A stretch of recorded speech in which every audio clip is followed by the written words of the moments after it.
Welcome to TWST Bioscience's Fiscal 2021 Third Quarter Financial Results Conference Call. At this time, all participants are on a listen-only mode. After the speaker's presentation, there will be a question-and-answer session. To ask a question at that time, please press star then 1 on your touch-tone telephone. As a reminder, today's conference call is being recorded. I will now turn the conference over to Angela Bidding, SVP of Corporate Affairs. Thank you, Valerie. Good morning, everyone. I would like to thank all of you for joining us today for TWST Bioscience's conference call to review our fiscal 2021 third quarter financial results and business progress. We did issue our financial results release this morning, which is available at our website at www.twstbioscience.com. With me on today's call are Dr. Emily Leproust, CEO and co-founder of TWST, and Jim Thorburn, CFO of TWST. Emily will begin with a review of our recent progress on TWST businesses. Jim will report on our financial and operational performance, and Emily will come back to discuss our upcoming milestones and direction. We'll then open the call for questions. As a reminder, this call is being recorded. The audio portion will be archived in the investor section of our website and will be available for 2 weeks. During today's presentation, we will be making forward-looking statements within the meaning of the U.S. federal securities laws. Forward-looking statements generally relate to future events or future financial or operating performance. Our expectations and beliefs regarding these matters may not materialize, and actual results in financial periods are subject to risks and uncertainties that could cause actual results to differ materially from those projected. These risks include those set forth in our press release we issued earlier today, as well as those more fully described in our financials and our filings with the Securities and Exchange Commission. The forward-looking statements in this presentation are based on information available to us as of the date hereof, and we cannot at this time predict the full extent of the impact of the COVID-19 pandemic and any resulting business or economic impact. We disclaim any obligation to update any forward-looking statements except as required by law. With that, I'll now turn the call over to Chief Executive Officer and co-founder Emily Leproust. Thank you, Angela, and good morning, everyone.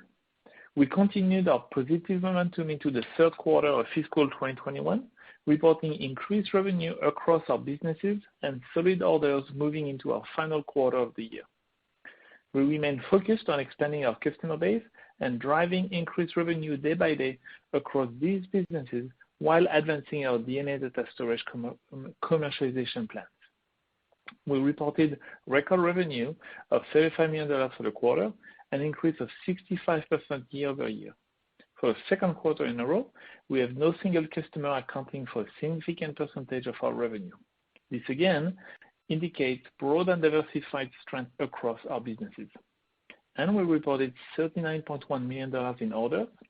This is an increase of 58% over the third quarter of fiscal 2020, a strong signal for the remainder of fiscal 2021, particularly as our fiscal fourth quarter covers the summer months, which are slower for European customers. Zooming out a bit to put into context both our current results and our future opportunities, we continue to believe in the promise of synthetic biology. The ecosystem of companies working on diverse applications of SynBio provides not only validation of the industry today, but also offers incredible opportunity for the future. There will be setbacks within the industry, and not every application of SynBio will work or resonate with customers. However, wherever the science and the commercial applications go, TWST provides a synthetic DNA for the research, discovery, and development, as well as even production. Essentially, we provide a picks and shovels for our customers who are digging for gold. Whether or not they find gold, we sell the tools that enable their success. There will always be a market for the picks and shovels. Specifically for healthcare, we see rich opportunities. At every stage of the healthcare system, from diagnosis to treatment to surveillance and prevention, SynBio has a role to play. New tests are available for a wide range of inherited diseases.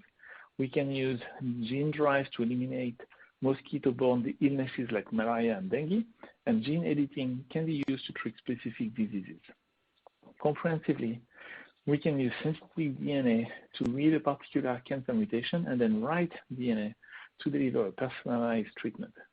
And this is just the tip of the iceberg of what is possible by combining synthetic biology with technology to improve healthcare. In addition to healthcare, We see our growing customer base pursuing unique applications in a wide variety of industries, including materials, chemicals, food, farming, and more. We had a vision 8 years ago when we founded the company that synthetic DNA would change the world, drive new industries, and disrupt the existing market. We are delivering on the promise by building a robust and dynamic business with solid revenue growth quarter over quarter. Now, to dive into our results for the third quarter, starting within Bio, we reported record revenue of $14.3 million, with orders coming in at $15.7 million. We shipped 107,000 genes in the quarter as we continue to expand our customer base. We are actively preparing for the opening of our Factory of the Future, with early production expected in mid-calendar 2022. As the Factory of the Future comes online next year, we believe it will allow us to tap into new customers who need their synthetic DNA products very, very quickly, an important next avenue to convert DNA makers into DNA buyers. Turning to genomics and targeted NGS, we reported $18.7 million in revenue. Orders were $18.6 million for the quarter. We closed our acquisition of iGenomics, bringing multiplex library preparation tools for NGS workflow into our fold. We believe this acquisition will accelerate conversion from SNP microarray to Twist plus sequencing. We're working to Twistify the product and expect to relaunch it before the end of the calendar year. In addition, we launched a SNP diversity panel, the Regeneron design product that leverages Twist best-in-class DNA synthesis platform to cover over 1 million SNPs. It can be used alone or to augment our larger exome panel. This is an important panel for Twist as it provides researcher an ethnicity-neutral gold standard rather than a typical bias of 80% Western European coverage. We have taken multiple steps to mitigate the supply chain risk we discussed last quarter, including the introduction of our enzymatic fermentation 2.0 kit. This is an all-in-one solution designed to maximize accuracy and efficiency in library construction and amplification, and a nice addition to our portfolio. We launched 4 new positive synthetic RNA controls for new variants of COVID, including Delta and Kappa. It's important to continuously evolve this product line in tandem with new strains. We see that our sales for controls are relatively constant over time, though sales of the controls introduced early in the pandemic have been replaced by the new controls for the latest variants. Importantly, the emerging variants and escalating cases worldwide remind us that COVID remains a public health crisis. This is likely to be the case for quite some time. We will need to learn to live with COVID, which requires both diagnostic tools and effective therapeutics that addresses a wide range of variants. The surge of variants, the lack of worldwide vaccination, and a school-age population that is not eligible for vaccines makes surveillance a very important tool to monitor spread and evolution of the virus. For biopharma, we reported $4.8 million in orders and $2 million in revenue. This was a great quarter for biopharma. We saw a continuing increase in repeat business with many of our long-standing partners. As a reminder, our biopharma revenue only includes a portion of the upfront or license fees associated with our partnerships, as we recognize revenue over the course of each project. In addition, orders directly convert one-to-one into revenue, most often in the following few quarters, depending on the timeline of the project. Milestones and royalties represent additional potential financial upside and are not calculated in orders or revenue. During the quarter, we signed several new partners for our Twist antibody optimization solution that utilizes fully human antibody sequences.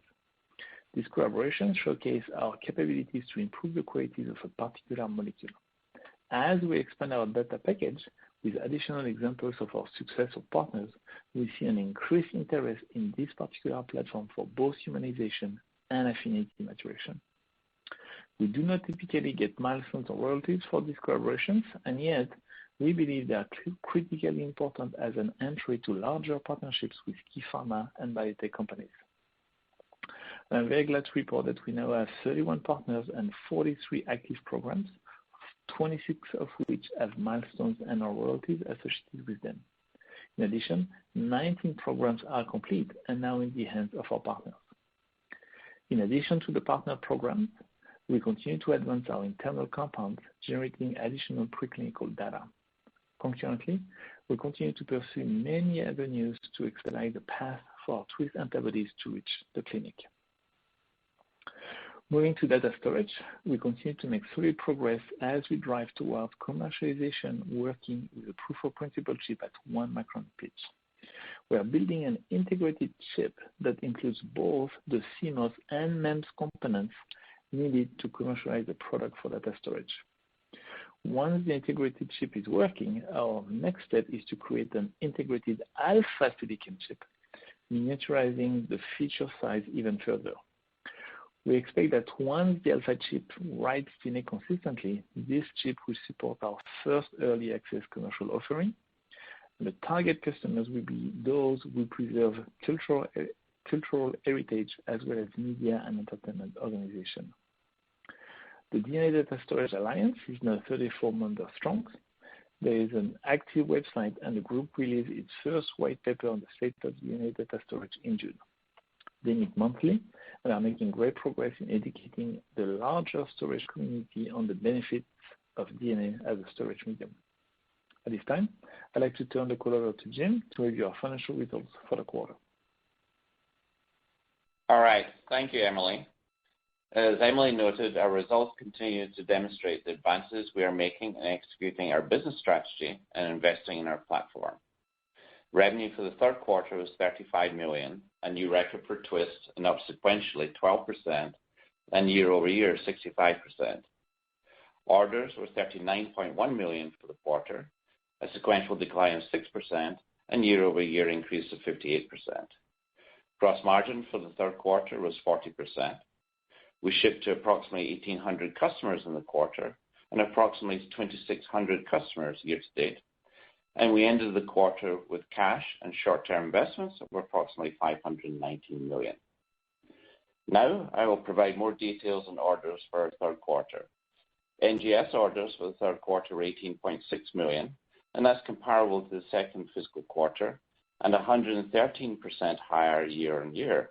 This reflects our larger customer base, increasing adoption, and increasing NGS applications, including liquid biopsy, diagnostics, RNA controls, and other applications, clinical applications included.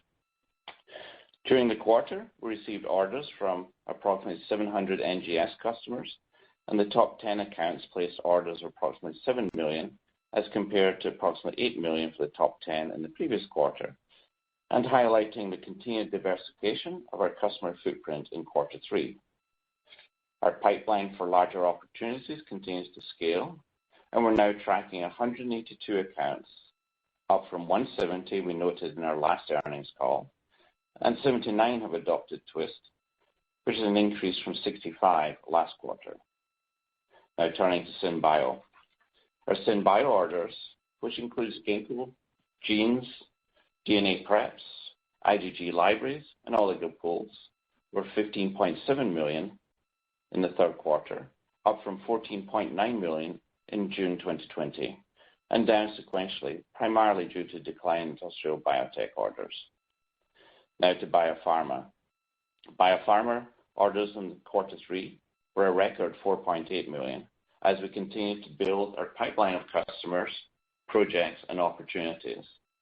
And as noted earlier, we now have 31 partners with 43 active programs, and 26 of which have milestones and or royalties. Please note we provide orders not to directly translate into revenue, but to provide a trend line for each product group. Now moving from orders to revenue. As noted earlier, revenue for the quarter was $35 million and brings our cumulative revenue for our first three quarters to $94.4 million, which compares to $57.7 million for the same period in FY20. And that's approximately 64% year-over-year growth. NGS products continue to scale and climb to $18.7 million for the quarter as compared to $9.1 million for the same quarter in the prior year. Year-over-year growth has more than doubled, and with sequential growth of 10%, this reflects expansion of our pipeline and increasing number of applications such as liquid biopsy scaling up. Our SynBio product revenue for the quarter was $14.3 million, and that's up sequentially from $12.9 million last quarter, and an increase from $11.8 million in quarter 3 FY20. Some of the highlights include shipping to approximately 1,700 SynBio customers in quarter 3, and that's up from 1,300 in the previous quarter. Our Q3 genes revenue was $11.2 million, sequentially up from $9.2 million, and up from $9.6 million in quarter 3 FY20. We shipped a record number of genes in the quarter, approximately 107,000, and an increase from 90,000 genes shipped in quarter 2. Please note, as Ginkgo is now less than 10% of our revenue, we're no longer breaking out Ginkgo activity, and this also highlights our growth and continued success in expanding our customer base. Biopharma, our revenue for the quarter was approximately $2 million in upfront services on our antibody project activities. Now I'll briefly cover our regional progress. Our investment in building out our international commercial organization capabilities is reflected in strong international growth this quarter. EMEA had another terrific quarter with Q3 revenue of $12.7 million versus $6.4 million in the same period last year, and now accounts for 36% of our worldwide business. APAC had a strong quarter as well. Q3 revenue is $3.1 million versus $1.2 million for the same period last year. And U.S. revenue is $19.2 million versus $13.6 million for the same period last year. I'll now quickly give an update on our segment revenue. All segments showed strong growth. Healthcare is now our largest segment and accounts for approximately 50% of our business, with a revenue of $17.4 million in Q3 versus $8.5 million in Q3 fiscal 20. And that's reflecting strength in our NGS. Industrial chemicals was $9.4 million in quarter 3 as compared to $7.5 million in Q3 FY20. Academic revenue in Q3 20 was $7.7 million versus $4.6 million in Q3 FY20. We noted in the call last quarter, academic was continuing to recover or increase. Agriculture revenue was $0.5 million. Now moving down the P&L, our gross margin for the quarter was approximately $14 million, or 40% of revenue, up from 39% in the prior quarter, and up from 22% in quarter 3 of fiscal 20. Our operating expenses for the quarter, which includes R&D and SG&A, was $54.2 million. R&D for the quarter was $19.8 million, as compared to $10.4 million in the third quarter of FY20 and $15.8 million in quarter 2 of FY21. Over the last year, we have invested in our R&D resources and capabilities, and our headcount has increased to 189 from 125 in quarter 3 of fiscal 20. We're seeing the benefit of this investment in our product launches and our innovation, and consequently the major increase in spend was compensation and also outside services, primarily our data storage technology development activities. It's worth highlighting that in Q3 FY20, this included $1.4 million of grant reimbursement as compared to $0.3 million in Q3 FY21. Both are netted against our R&D spend. Just quickly on the sequential growth, the increase in spend was primarily compensation and an increase in outside services of $2.3 million, and that's for our data storage technology development activities. Our SG&A in quarter 3 was $34.5 million as compared to $34.3 million in quarter 2 and $22.5 million in quarter 3 FY20. Year over year, SG&A expenses increased by approximately $12 million due to higher compensation of approximately $7 million, which includes stock-based comp of approximately $2.7 million, and that's primarily associated with increased investment continuing to build out a commercial organization, and the headcount has increased in a commercial organization to 195, and that's up from 161 in quarter 3 FY20. And this includes our expansion in both Asia and EMEA. In addition, in the quarter we incurred higher outside professional services of approximately $3 million due to audit and SOX fees as we've been continuing to invest in enhancing our control environment. Also, during the third quarter, we hired Kevin Yankton as our Chief Accounting Officer. Kevin brings significant industry experience and depth of knowledge in technical accounting matters, and I'm thrilled to have Kevin as part of our finance team. Our loss from operations before interest and taxes for the quarter was $40.2 million, which includes stock-based comp of $9.2 million and $2.7 million depreciation.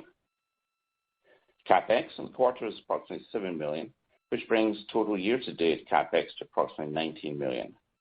And we concluded the quarter with cash and short-term investments of approximately $519 million. As Emily highlighted, we closed our acquisition of iGenomics in June, and this reflected on our balance sheet with an additional intangible assets of approximately $17 million, and the balance is goodwill offset by a deferred tax liability. In April this year, we extended the lease of our Portland facility and started to record the amortization lease payments.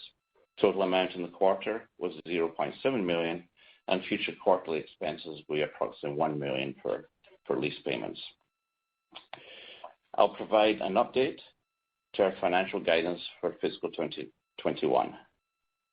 As Emily noted, we're seeing strong growth in our customer base, strong market growth, and at the same time there remains uncertainty associated with the pandemic.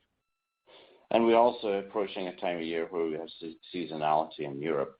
As noted earlier, Europe is now a larger part of our revenue.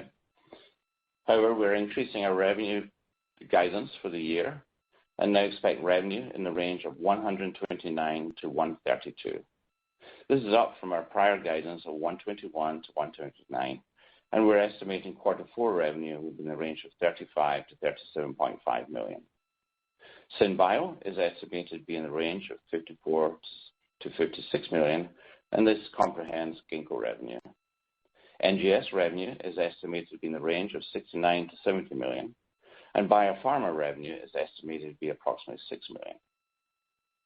Our gross margin range for the year is expected to be between 38 and 40%, as compared to 36 to 38% in our last guidance.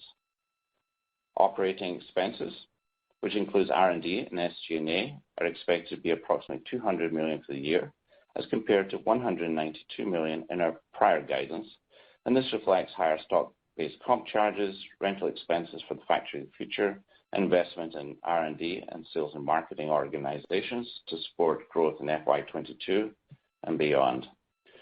Our R&D investment for the year is approximately $70 million, up from $66 million due to outside services, primarily associated with data storage technology investments.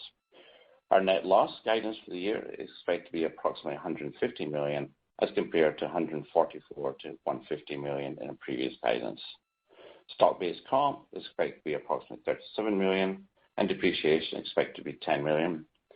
And we anticipate CapEx to be approximately $40 million for the year. In summary, we'd like to thank all Twisters for delivering another quarter of record growth. We're executing our strategy, enjoying broad demand from our customer base. Our new products are being well received, and we're investing in our platform as we continue to tap into new revenue streams. With that, I will now turn the call back over to Emily. Thank you, Jim. In conclusion, we continue to build our business, our customer base, and revenue stream. This quarter, we have accomplished a lot, even more than envisioned at the beginning of the year in the midst of COVID-19. As we move into the final quarter of our fiscal year, we expect to continue to take market share in SynBio, growing more rapidly than the market while we prepare our Factory of the Future for production in 2022 to position us to accelerate our growth. For our NGS tools, we'll continue to grow revenue and increase adoption, as well as the number of large accounts we funnel into the pipeline. In addition, we plan to relaunch the iGenomics Library Prep Kit to drive SNP array conversions moving into 2022. For biopharma, we intend to sign additional partnerships and add programs, as well as pursue opportunities to participate in the greater share of wallet and rapid clinical advancement. For DNA data storage, we will drive towards an alpha commercial product offering, execute on our IARPA contract, and actively advance market adoption of this new storage medium in concert with the RINs. With that, let's open up the call for questions. Operator? Thank you. As a reminder, to ask a question, you would need to press star then one on your telephone. To withdraw your question, please press the pound key. Please stand by while we compile the Q&A roster.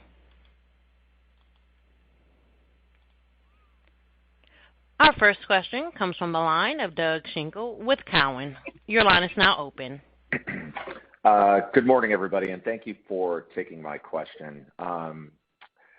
So on Illumina's call last night, and in talking to them, I think a little bit after the call, they talked about a lot of progress they're seeing with assay development in the industry, combined with the fact that guidelines and the reimbursement environment coming out of the pandemic, at least we hope coming out of the pandemic, is driving increased demand for sequencing consumables within the clinical end market, especially in oncology.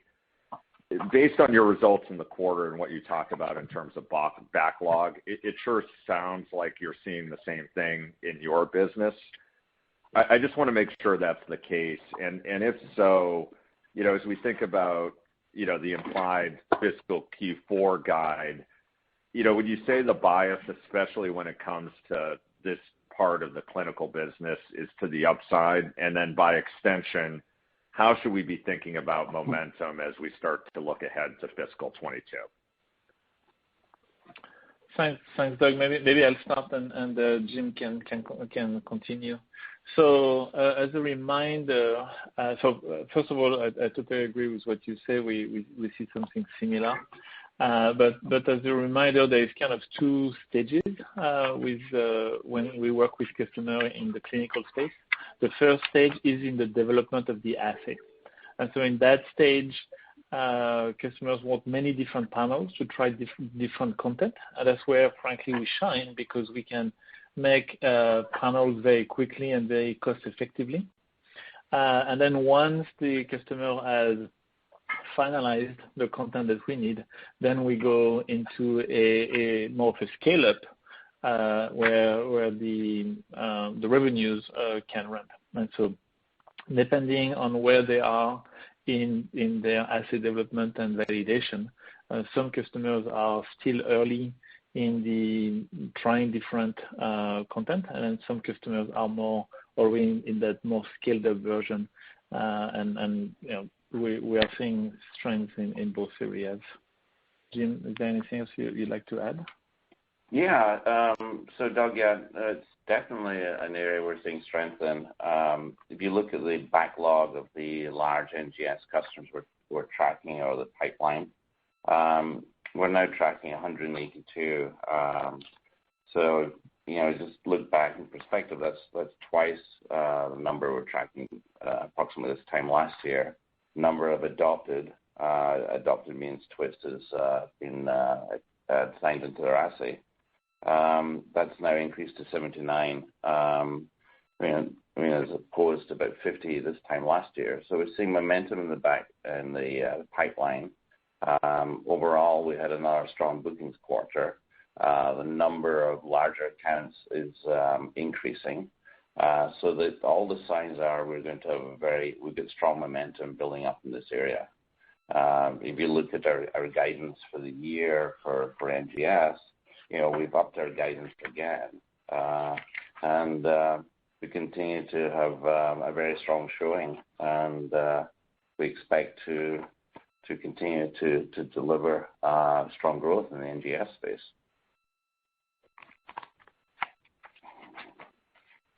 Hello? Yep, thank you. No, that's real helpful, Jim. Jim. Thanks to both of you for all that. I mean, I think importantly, right, there's when you run through all those metrics, Jim, I mean, there's not a single thing trending in the wrong directions. And I say that not to be a cheerleader. I say that because as I'm thinking about the outlook for fiscal 22, there's nothing you're seeing that would suggest the building momentum is going to slow. And what's interesting is you look at the breadth of coverage, or the breadth of adoption continues to increase.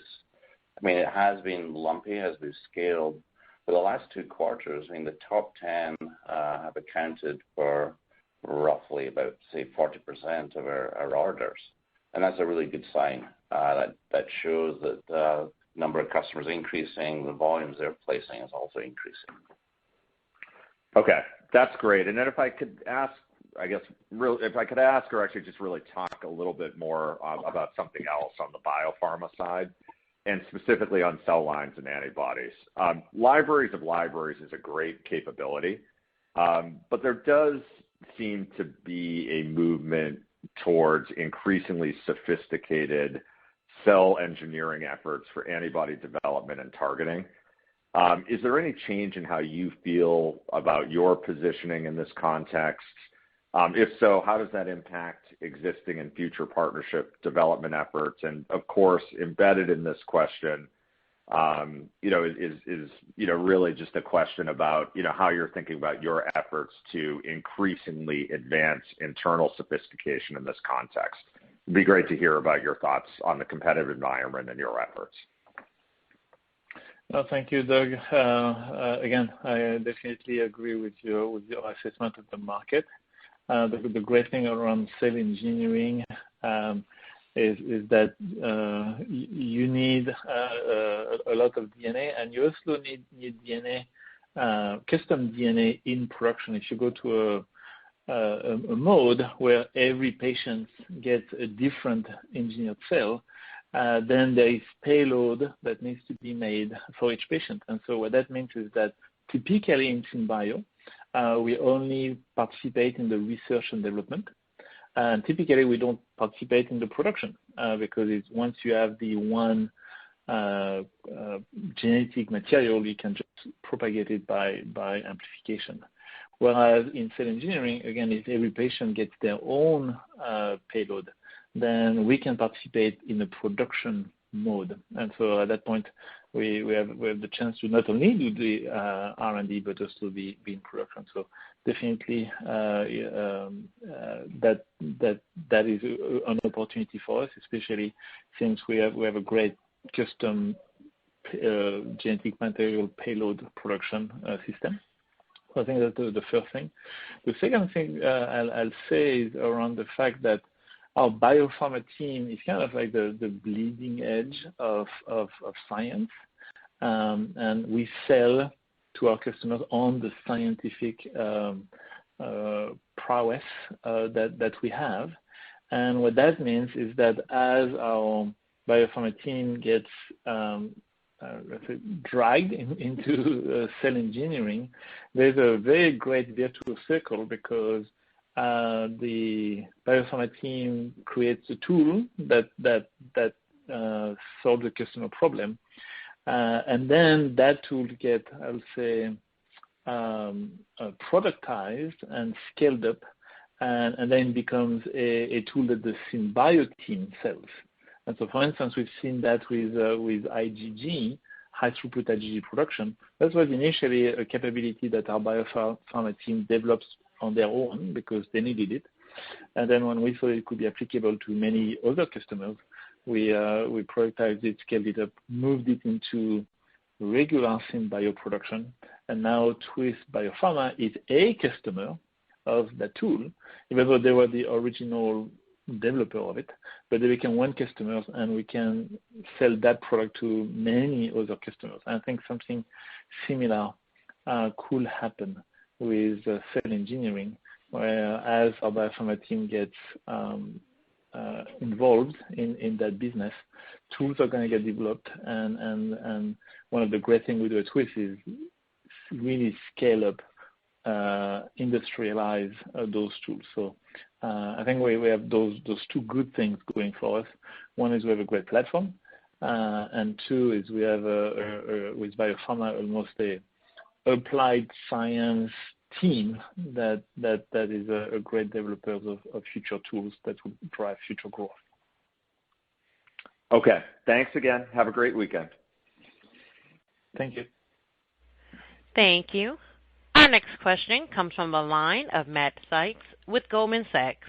Your line is now open. Hi, good morning, Emily and Jim, Angela. Thanks for taking my questions. Kind of similar along the lines of Doug's question, just on the NGS business. Jim, you mentioned 182 customers you're tracking and 79 adopted customers. But I was wondering if you get any more color on the mix between existing versus new customers and what you're seeing in NGS, and maybe the frequency and quantity at which they're ordering. So the mix in terms of new customers, don't break that out, but the mix in terms of new customers over the last year has certainly expanded. In terms of volume, I think the thing that's very encouraging for us is the pipeline keeps increasing, but also the breadth of customer ordering keeps increasing. If you go back in maybe a year ago, it tended to be rather lumpy, where the top 10 was about 60% of the orders. Now the top 10 is about 40% or less. So that's an encouraging sign. The number that keep adopting is increasing as well. We've now got 79 have adopted. That's up from 65 last quarter. And those assays are obviously going into production. So as we talked about earlier, all the signs are positive. We continue to see the overall pipeline increase. And the new applications, such as liquid biopsy, are starting to take off. Although we don't break that out, we see a number of large liquid biopsy customers working with us. And it's certainly an exciting product for us. Great. Thanks for that color, Jim. And then just on EMEA, you had a good quarter. It sounds like momentum's building there. Just maybe any of the drivers that are they're driving growth in that region for EMEA? Yeah, I mean, we saw SynBio's doing well. What's interesting is we had a record number of gene shipments. Gene's business doing well. In terms of EMEA, we're seeing good, strong NGS. We're seeing good, strong SynBio orders, particularly in genes with pharma, the usual suspects of large pharma in Europe. They come in with some larger orders at the end of the March quarter, so that pick up in their revenue. What's interesting is book-to-bill in SynBio is still above 1 for this quarter. So good, encouraging sign as we enter the summer period. But we've got lots of strong momentum in the business. Great. Thanks. Appreciate the color. Okay. Thanks. Our next question comes from the line of Catherine Schulte with Baird. Your line is now open. Hi, congrats on the quarter, and thanks for the questions. First, last quarter you mentioned you were experiencing some headwinds with a key supplier for NGS. Have those issues been resolved, or are they still a bit constrained? Thank you, Catherine, for the question. We've made very good progress on that front. We have launched an additional kit that is actually an improved kit, which enables us to move new customers to that kit. So there is very little constraint for new customers. For existing customers, we've moved some existing customers to the new kit, which relieves some of the pressure. So we're not completely out of the woods yet, but the team has done a great job to mitigate, and we anticipate that we will be able to get more material from our supplier to accommodate more growth of existing customers. So we are cautiously optimistic, but that's definitely something that we keep a close watch on. Okay, great. And how do you feel about your core SynBio pricing as we stand here today? Is there a path to lowering price to unlock incremental demand, or the potential for dynamic pricing based on premium turnaround times? Definitely the latter. As you know, we're making a big investment in our factory of the future in Portland, and what that does is will give us not only more capacity, but also it's going to give us the opportunity to add attractive features to our product, including speed. And so we believe that we will have the opportunity to have more dynamic pricing where there's a premium component available, and our COGS, especially our COGS, should be about the same. And so there's definitely an opportunity to improve margins for the segment that will get faster speed. Okay, great. Thank you. Thank you. Our next question comes from the line of Vijay Kumar with Evercore ISI. Your line is now open. Hey guys, thanks for taking my question. Maybe first one on the order trends here. It looks like SynBio orders were down sequentially. Is that just timing? Sequentially flattish NGS orders. I was curious. I know last year, Q4, we had some timing elements. Is there something like timing element that happened this quarter? Yeah, Vijay. What's interesting is that last quarter, your point is noted on the orders for SynBio. One of our industrial biotech customers' orders were down sequentially. Also, at the end of the March quarter, we had a number of large orders from large pharma that came in the end of March. So those orders didn't come in June, but that's just a timing issue because of where they fell at the end of March. In terms of NGS, we continue to build in the NGS business.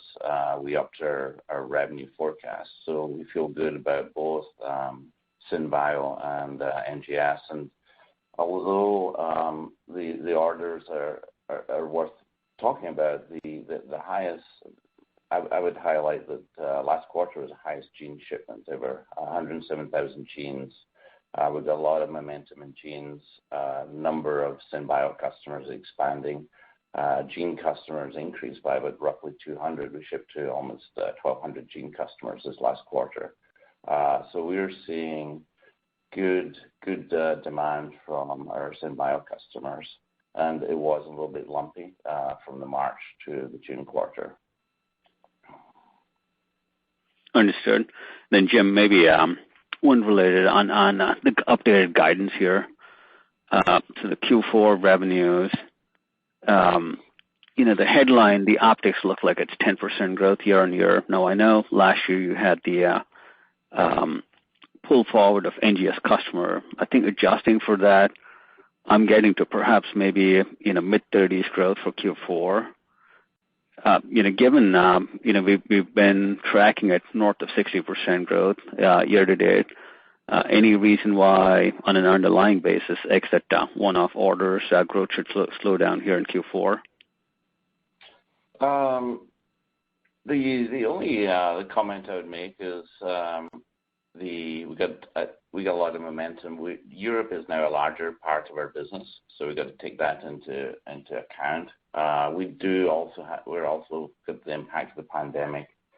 If you do go back to revenue this time last year, our revenue in Q4 last year was $32.4 million. If you take out the $9 million for the Regeneron order, you can see therefore that we're down to about $23 million. So if you look at that versus our forecast of 35 to 37.5, we're up substantially. And the only calibration I would say is that we're accommodating higher European revenue this year. We've got a broader customer base. Number of customers keep increasing, and we're looking at the potential impact of seasonal implications in Europe.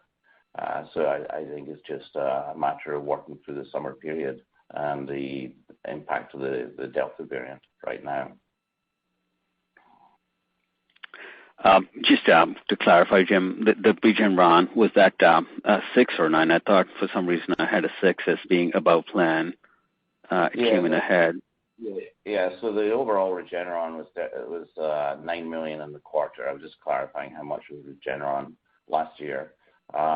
So 3 would have come in last year, correct, but 6 would have come in this year. So I just took it out, 2.4 less 9, just to give you a frame of reference from Q4 last year to Q4 this year. Understood. Thanks, guys. Okay. Thank you. Our next question comes from the line of Matt Larew with William Blair. Your line is now open. Yeah, hi, good morning. On the SynBio side, number of customers up about 30%. Maybe just talk about where you're seeing the most interest from new customers and maybe any of the impact from the recently launched products like DNA preps, clonal ready gene fragments, IgG. Just be curious to get more color there. Yeah, no, it was a strong quarter for us. Genes, a strong business, had another strong quarter. The number of genes we shipped, 107,000, was a record for us. For SynBio, you just take a look at the orders.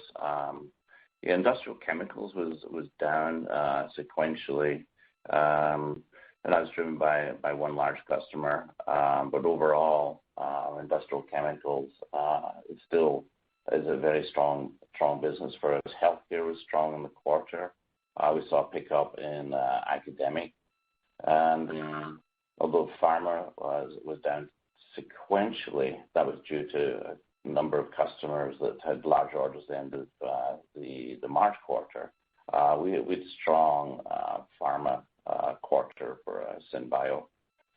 So our focus on expanding customer base, targeting large pharma is working, and you can see we had record gene shipments this last quarter. Okay, and then in terms of biopharma partners, there's a big step up.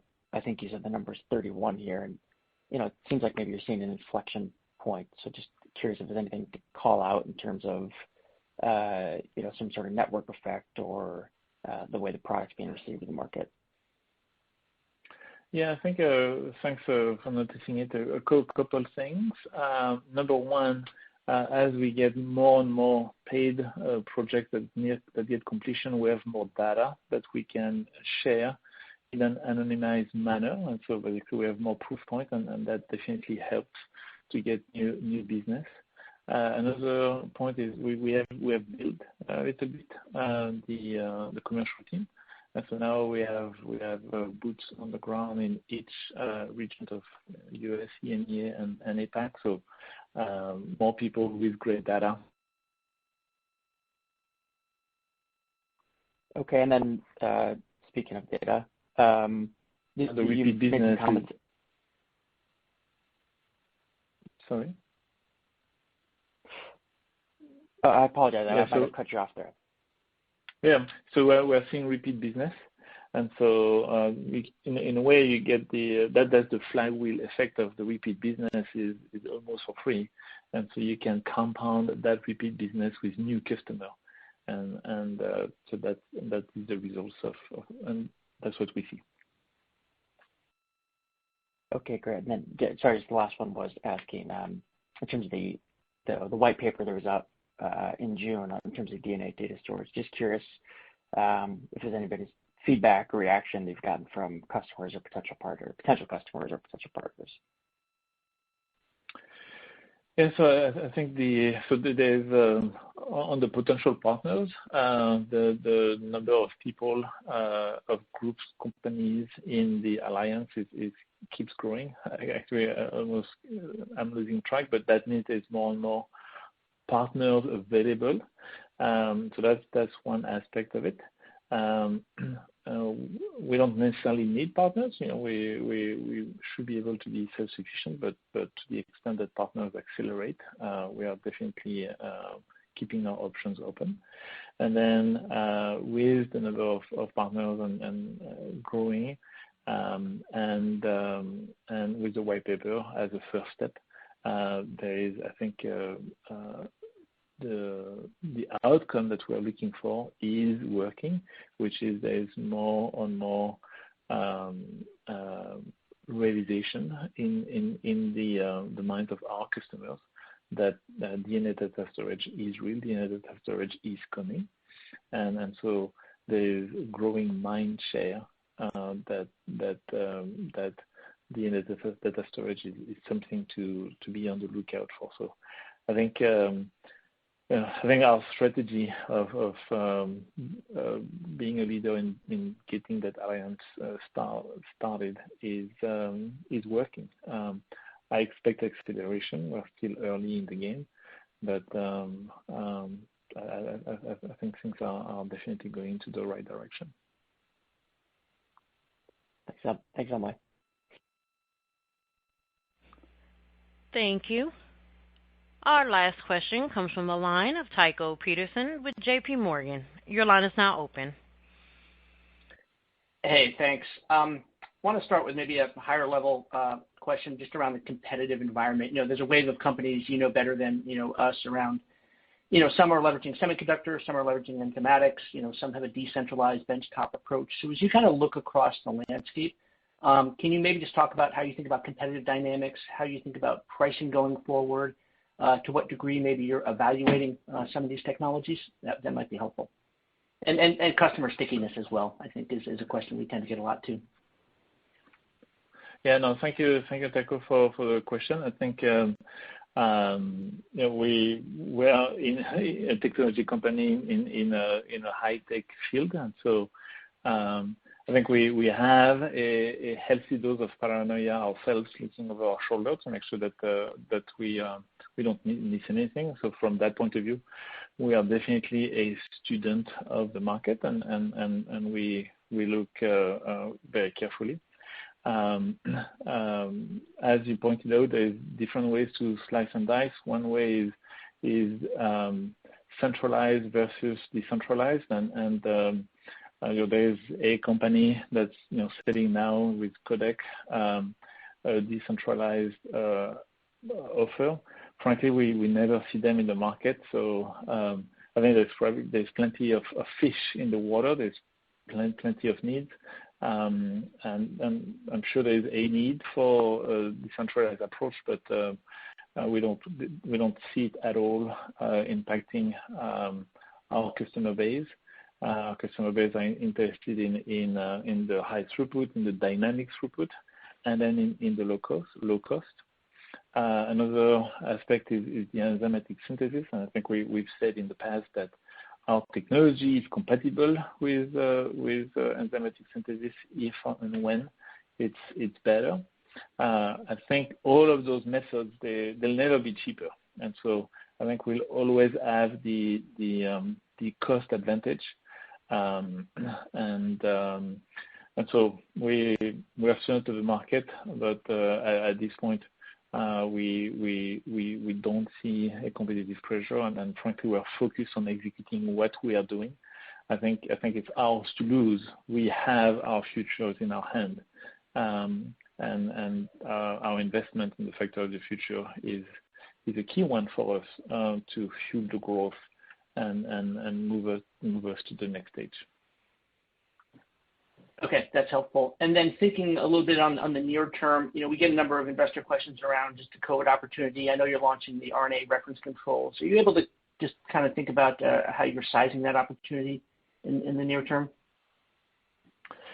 Yeah, so we've said that it's non-material, so it's less than 10% of our revenues.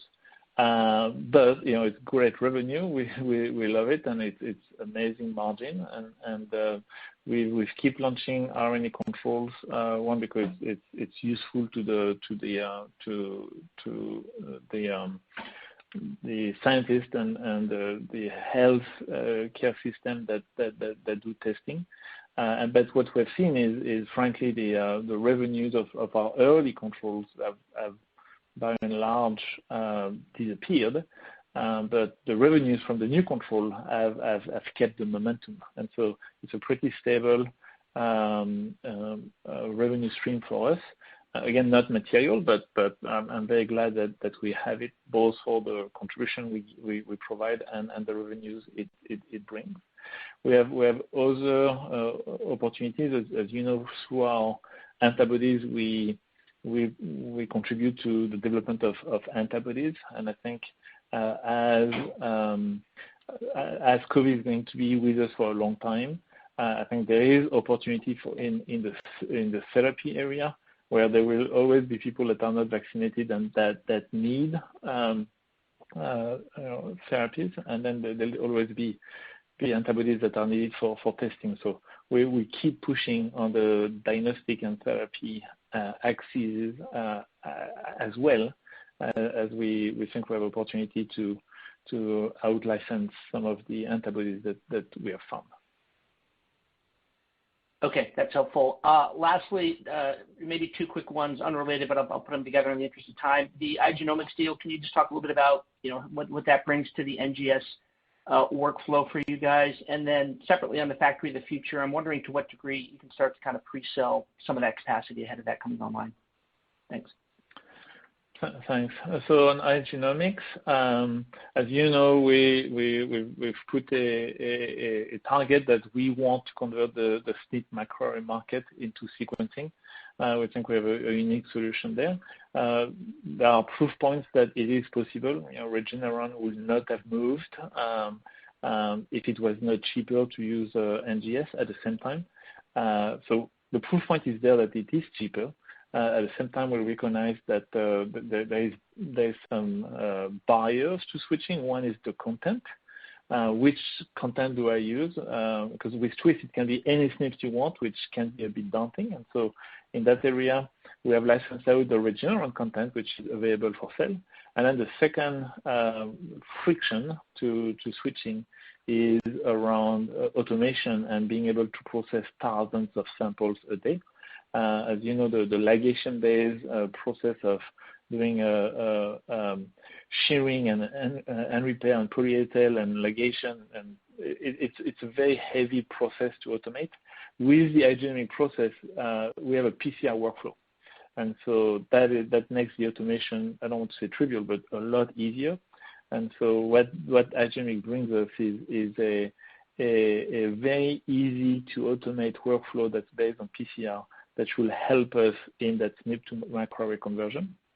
And then on your second comment around pre-selling of the Factory of the Future capacity, I'll say probably not. We know that the demand is there, but it will initially be a SynBio product line. And so in that product line, they give us a sequence, they want their DNA now. And so there's not a lot of pre-selling to be done.